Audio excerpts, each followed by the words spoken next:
We love to perform, and when we found that we could perform in this improvised setting together, that was kind of a revelation. We were doing performances first, like with a Latin jazz group and other kind of classical music settings that were also great, but each of us had a strong background in improvisation.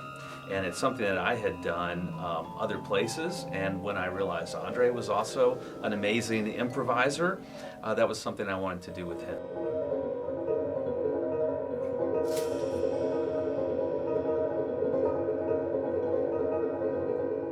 And we got very used to the idea that we could walk out on stage and put together something that we thought was that was fairly unique and of a high level. And then we just started thinking, this would be a great idea just to do as concerts.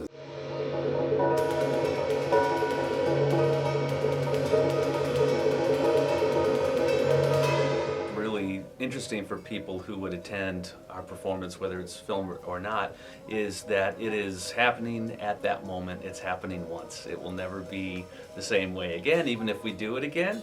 And I think people kind of take for granted that they get used to seeing movies with the same music. They get used to going to musical performances where the performances are always very much the same and prescribed, and they get to be a part of an event that's going to be a kind of a once experience.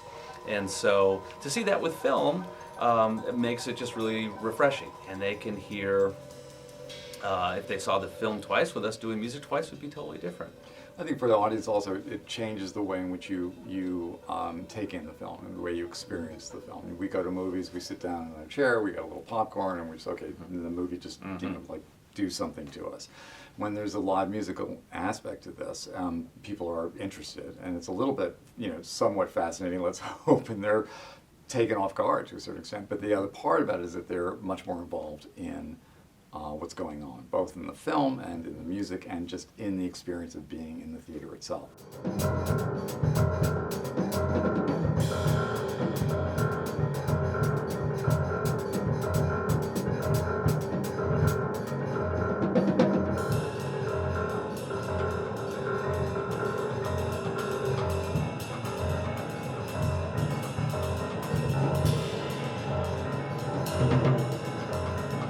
We were collaborating with like dancers, sometimes other musicians, and then you started teaching this film class. And I just one day, I think I said, we should do this with film. And you're like, that's interesting, but I don't want to do it like everyone else would do it. And then we started to talk about films that might be interesting. Part of the thing was that normally, one of the things that's happening these days is that there's a lot of different venues that are offering live music with film. The films are almost always films that come out of the so-called silent era. We actually thought it would be interesting to do films that already had really established existing scores and find a way to remove the scores if possible and then create our own. Something that did come up was Modern Times, because it had very limited dialogue in it. And so less dialogue, it's easier to sort of just remove the musical score. But Modern Times has a score going all the way through the entire film. So that's where that started from. And then we were looking at some other films, and then Roger made the insane suggestion that we take a look at 2001.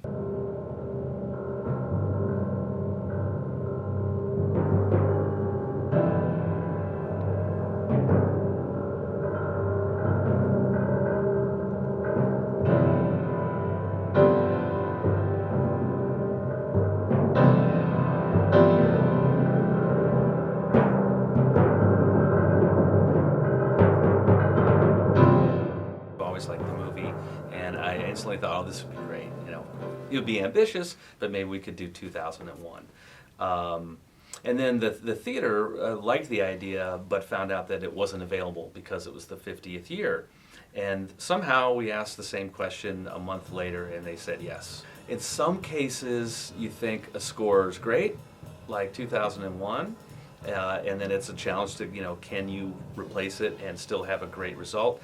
And in other cases, you kind of think like, it'd be great to hear a different score to that film. It was also a fantastic challenge, because was there a way to insert our own music without it necessarily referencing these very famous pieces? that are, huge orchestral works, and we're obviously just two people. So the question starts to become, can we support these extraordinary visual images that had been in conjunction with these extraordinary orchestral pieces?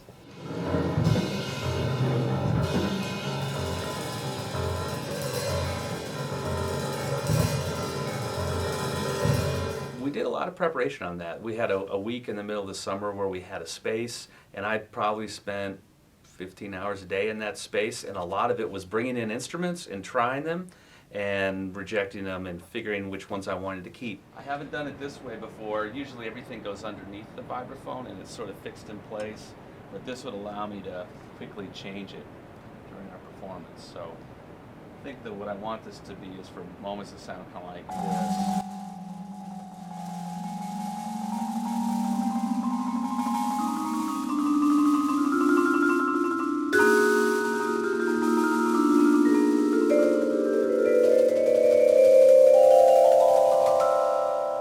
That was a lot of experimentation. I also needed my setup to be compact enough to fit in the space of the cinema. So I just did a lot of work trying instruments, and of course Andre and I would play together, and I'd keep what I liked and lose the things that I didn't like.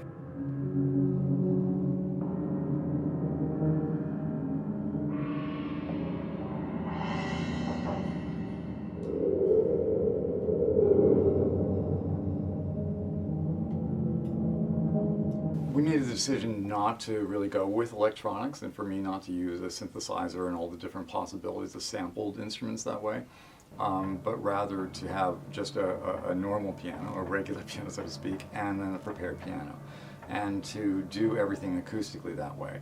Part of it is the challenge of playing. In other words, with the synthesizer and sampler, sometimes what can happen is you can play, one chord, and there's so much activity within the sample itself that there's really nothing else you need to do. It just creates this gigantic sound. We really like the challenge of playing, and of the interaction between the two of us, and what you do with your fingers and your ears, and having to get yourself in shape for that. So when we are doing these concerts, we're actually practicing a great deal in preparation for them, not just the material that we're using, but so that we are actually able to have the technical facility to improvise the things that we want to do. What we haven't talked about is how much time we spend together looking at a scene, talking about what might work well there musically, maybe trying it out. There's a lot more talking and watching than playing when we're dealing with the movies in particular. It's very different than when we just do improvised concerts. Right. Because when we're watching the film, we're thinking in terms of musical vocabularies.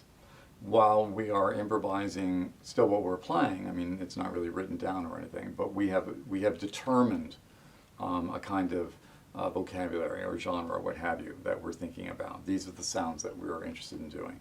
And so those things are notated. I mean, we think, okay, this opening scene, when this happens, when the Proto-Man chimp gorilla guys in 2001, when that wonderful shot when it goes from a bone to a spaceship and you have that transition into outer space, then we sort of think, okay, what are we gonna come up with there? What is the sound that's going to work? What's the vocabulary that's going to work? Knowing that that scene is going to last a good 4.5 minutes.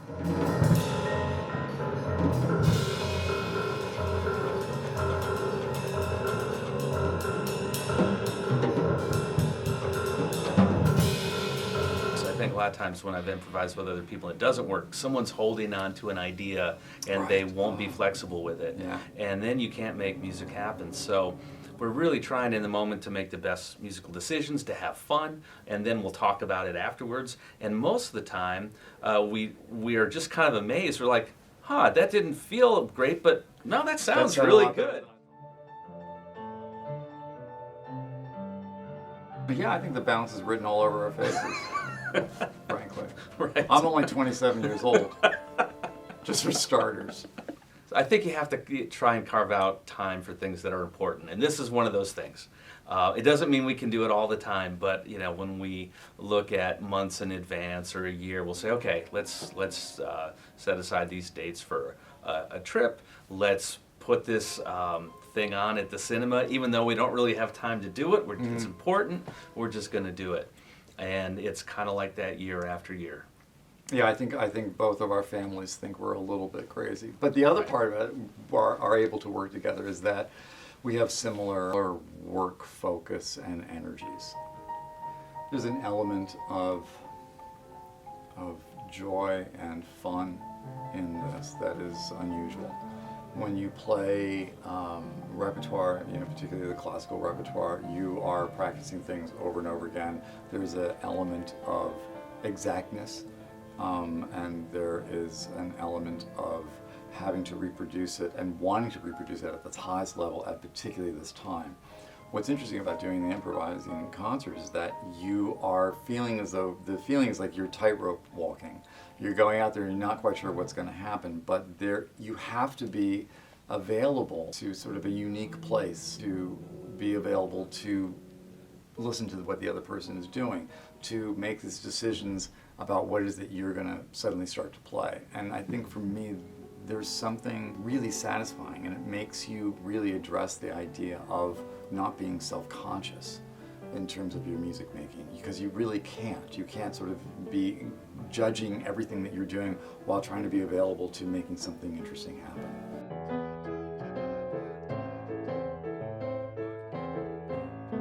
People are very enthusiastic.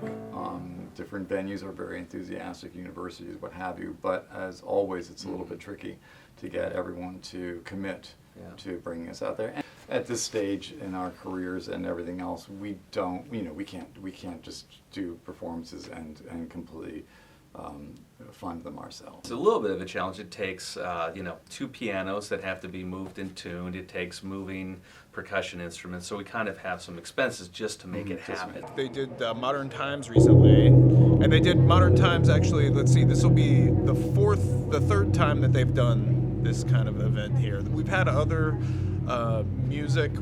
improvised music with film events, but this is the first time something like 2001 has been conquered, and it was quite an experience. Yeah, great turnout. People loved it. Rave reviews. Last night when I was leaving the theater, like a block away, somebody was like, "Thank you so much for doing that." So it's been very well received, and people are happy, and we're stoked to do an experiment of sound and music. That's what we're all about here at the Athena. It's interactive not only when we perform, but then we invite people to come up, and people will come and ask us questions for an hour, and we'll demonstrate more things and have fun with that interaction. That is a unique experience for somebody, as a audience member. It's interactive, so that feels special to me, to have that rapport, and I think it's kind of what live music needs more of to keep it fresh and going on in the future. Anyone can watch something on a screen, but to have that interactive human experience is really different. Well, you're only 27, so I'm thinking, maybe I'm to 14. We could keep this going for a couple more yeah, years like before we're by the time really you're exhausted. 30, I'll be in my 40s. We'll just have to improvise how long we do this. That's now, because when you're 27, you just don't know what the future is going to bring.